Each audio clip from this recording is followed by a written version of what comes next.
Olá, sejam todos muito bem-vindos a mais um episódio do podcast da Reunião de Estudos do Evangelho do Grupo Espírita Irmão Áureo. Estamos estudando no Evangelho a sequência das parábolas de Jesus, tendo por base o livro de Clóvis Tavares, Histórias que Jesus Contou. E hoje quem preparou para a gente foi o Flávio Teles, numa reflexão bastante interessante. Como sempre, eu não vou dar mais detalhes, vocês vão esperar só mais um pouquinho, a gente ouve junto. E ele vai abordar a parábola intitulada A Parábola da Viúva Importuna. Em alguns evangelhos, ela também é conhecida como a parábola do juiz iníquo, né? Daqui a pouquinho a gente vai ouvir. Eu só queria ressaltar que esta é a penúltima parábola que a gente vai abordar. A semana que vem estaremos vendo a última desse nosso ciclo e iniciaremos um novo enfoque, um livro com base na autora Joana de Ângeles, também muito interessante. Aguarde. Então, daqui a pouquinho a gente vai ouvir o Flávio, e aí a gente sempre tem a nossa live, né, que estende os comentários, que cria mais oportunidades de reflexão. A gente espera você juntinho da gente, né? Para a live a gente vai ter a presença da Cláudia compondo a dupla dinâmica, na verdade o trio, né, porque a gente está junto nos estudos do Mildinho que ocorrem também, tá? Imperdível. Acho que a gente vai ter muita coisa boa para conversar. Então aqui já fica o nosso convite estendido para que você participe da live. Lembrando que estamos em todas as redes sociais, né, e convidamos você a estar conosco. Você é parte importantíssima dessa tarefa que abraçamos de estudar o Evangelho, de divulgar o bem por todas as formas que estiverem ao nosso alcance. Então você é nosso convidado para estar na live, para assistir depois, se não der para estar na hora, para divulgar os nossos links, enfim, participe conosco da forma que melhor lhe convier. E como sempre, teremos ao final do podcast o nosso momento de prece. Hoje, em especial, convidamos o Espírito de Emmanuel numa prece muito bonita que a gente vai oferecer a todos os corações que nos acompanham de coração. Fique conosco, faça conosco e com Emmanuel a nossa prece final. Por hora, lhe convidamos então. Vamos ouvir?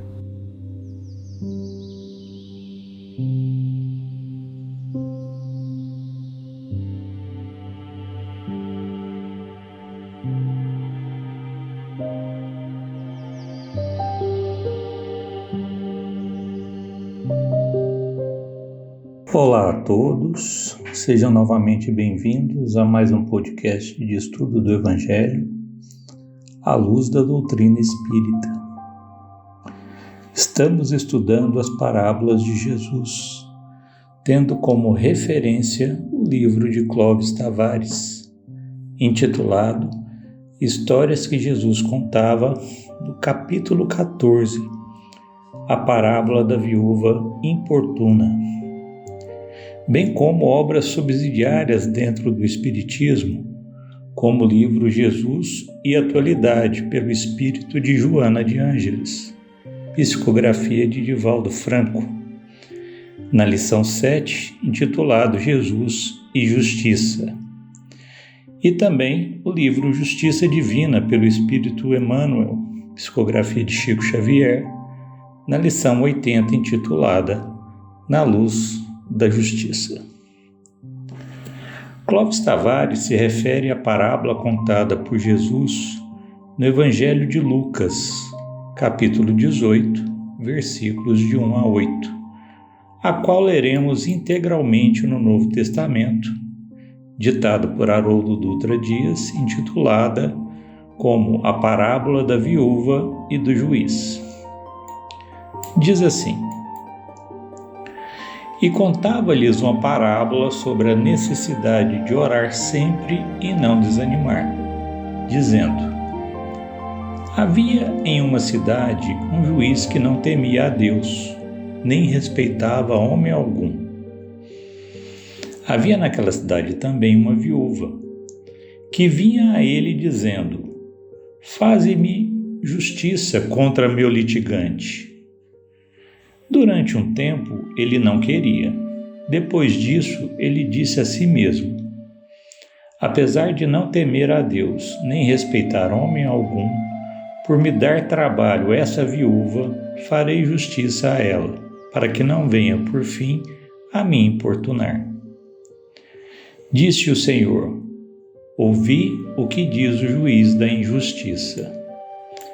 Acaso Deus não fará justiça aos seus escolhidos, que bradam dia e noite, sendo longânime para com eles? Eu vos digo que lhes fará justiça com rapidez. Todavia, quando vier o Filho do Homem, encontrará a fé sobre a terra? Pois bem, a parábola nos conta sobre duas formas de justiça: a justiça dos homens e a justiça de Deus. Mas fala principalmente de como trilhar o caminho reto que leva à justiça divina, apresentando características de comportamento que devemos evitar. Nos fala também de perseverança e fé, obediência e bom ânimo no futuro que há de vir. Nos fala da aplicação da lei de amor, da justiça integral. Porém, para que possamos entender integralmente o que diz o texto, devemos retirar o espírito da letra. Então vamos lá?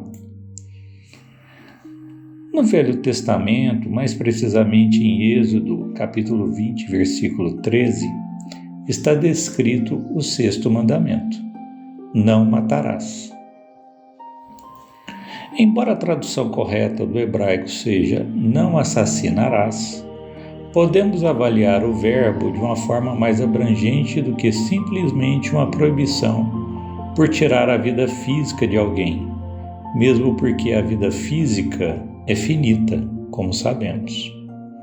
Sob o ponto de vista da vida espiritual, a vida continua eternamente. Do que se trata, então, o assassinar? É uma proibição contra a vingança e contra a inveja e o ódio incontrolados. Contra tudo aquilo que impacta negativamente sobre a vida do espírito, que lhe causa danos profundos de difícil reparação, que transtorna e ganha volume, assim como o fermento leveda a massa, atingindo proporções quase que incontroláveis em vários. É uma transgressão séria à lei de amor. Como fazer justiça ou como querer que a justiça se faça, considerando então a lei dos homens? Joana de Ângeles nos explica que tem por objetivo a justiça reparar o dano causado e corrigir o infrator, tornando-o útil à sociedade na qual se encontra. A justiça trabalha em favor da educação, utilizando-se de métodos disciplinares, inclusive limitando a liberdade do delinquente, a fim de poupá-lo, bem como a comunidade de males mais graves. O delito resulta do desrespeito aos códigos estabelecidos de leis que regem os povos, propiciando direitos e deveres iguais aos indivíduos. Quando a justiça se corrompe, o homem tresvaria e o abuso da autoridade conduz aos extremos da sandice. Vemos claramente o que ocorre com o juiz da parábola, que não temia a Deus e não respeitava a homem algum. Essa é a justiça que abusa e provoca mais iniquidade, responsável por interpretações distorcidas dos códigos que deveriam conduzir a sociedade a ser mais equânime. Mas será que a referência se dá apenas nas fileiras de quem deveria cuidar das leis? Lembremos que Jesus não deu nome ao juiz. No mandamento citado anteriormente, o verbo está na segunda pessoa, tu, ou seja, aponta para cada um de nós que infringimos qualquer código de harmonização da sociedade para aurirmos direitos exclusivistas em proveito próprio, Sem entendermos ou refletirmos sobre esses direitos, muito menos sobre os nossos deveres. Então, qualquer coisa que fazemos para beneficiar em detrimento de um ou de vários, estaremos a infringir as leis, o que Kardec denomina de leis de amor, justiça e caridade. Joana de Ângeles observa ainda que é longo, porém, ainda o caminho a percorrer para que seja alcançado o respeito do homem pela vida, pelo próximo, pela natureza, pela justiça, sem arbitrariedade, sem punição. Na parábola temos a figura da viúva que procura o juiz, rogando por justiça. A viúva também não tem nome, ou seja, pode ser qualquer um que se julgue injustiçado frente à violação de seus direitos, sejam eles direitos na conquista de valores transitórios, sejam eles direitos inalienáveis do espírito. O juiz age desrespeitando os direitos dela, da vida dela, arbitrariamente por um longo tempo, até que a punição chegue até ele sob a forma de importunação, ou seja, retira-lhe a tranquilidade, o sossego, a pretensa felicidade. Dizemos assim por entendermos que a sua consciência não cultivava a paz de espírito, por não apresentar evolução para tanto, assim como nós, espíritos imperfeitos que somos. Mas é nesta importunação que percebemos sutilmente Deus agindo em prol do juiz, através da atitude perseverante da viúva, como também em prol da viúva, que não perdeu a fé e manteve o ânimo na cobrança de uma injustiça. Emmanuel nos diz que a justiça humana, conquanto respeitável, frequentemente julga os fatos que considera puníveis pelos derradeiros lances de superfície, mas a justiça divina observa todas as ocorrências, desde os menores impulsos que lhes deram começo. Só Deus percebe todo o contexto. Não estamos falando aqui de uma vida, mas de várias vidas, e os impulsos que levam aos enlaces e desenlaces que vivemos no hoje, desde o seu começo.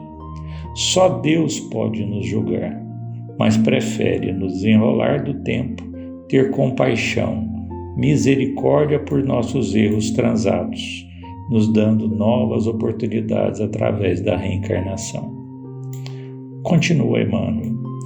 Não queremos com isso consagrar o regime da irresponsabilidade. Todos respiramos no universo ante a luz da justiça. O autor de uma falta naturalmente responderá por ela. Nos tribunais da imortalidade, cada espírito devedor resgata as suas próprias contas. No entanto, em todas as circunstâncias, saibamos semear o bem, esparzir o bem, sustentar o bem e cooperar para o bem, de vez que as nossas ações provocam nos outros ações semelhantes, e se aquele que faz o mal é passível de pena, aquele que organiza o mal conscientemente sofrerá pena maior. Finalizando, em uma frase dita por Haroldo Dutra Dias, há muita injustiça no mundo, mas nenhum injustiçado. Deus é o Senhor do tempo e a sua justiça é infalível. Joana de Ângeles nos diz: por tua parte, sê justo, equânime para com todos, tomando como modelo de comportamento Jesus, que nunca se recusava. O Evangelho nos diz: ora, trabalha e serve, pratica a lei de amor, demonstra a tua confiança no Pai, através do amor ao próximo, e toda justiça será realizada. Fiquemos então todos com Deus, na confiança que Ele e o Cristo zelam por cada um de nós. Até mais, um bom final de semana para todos, muita luz em seus caminhos e muita reflexão. Que assim seja. De Emmanuel, prece por justiça. Senhor, ensina-nos a cultivar a justiça. Não nos permitas, porém, alimentar qualquer impulso de nos apropriar daquilo que não nos pertence, e sim, auxilia-nos a repartir daquilo que temos, por empréstimo da tua bondade. Protege-nos na sustentação do amor que nos propomos a conservar, mas concede-nos coragem para compreender o anseio de apoio afetivo do qual os outros se julgam necessitados. Resguarda em nós o senso de direção. Entretanto, impele-nos a descobrir para onde vamos. Faze-nos livres, mas auxilia-nos a saber para quê. Induze-nos a reconhecer que todos os patrimônios da existência, quaisquer que sejam, são empréstimos de teu infinito amor em nosso benefício, para que o orgulho e a sombra da posse não nos ensoberbeçam. Senhor, dá-nos a entender que unicamente o nosso próprio trabalho no bem nos conferirá a experiência necessária para a assimilação da verdade em nós mesmos e fortalece-nos a certeza de que a nossa mais alta felicidade tem o sinônimo de servir. Ampara-nos, a fim de que venhamos a possuir aquilo de que precisemos. No entanto, faze-nos úteis aos nossos semelhantes. Dá-nos o esquecimento das faltas alheias, tanto quanto esperamos ser desculpados por nossos próprios erros. Enfim, Senhor, ouve, por misericórdia, as nossas petições. No entanto, não nos consintas agir simplesmente em função de nossos desejos, e sim de acordo com a sabedoria de tua vontade. Assim seja.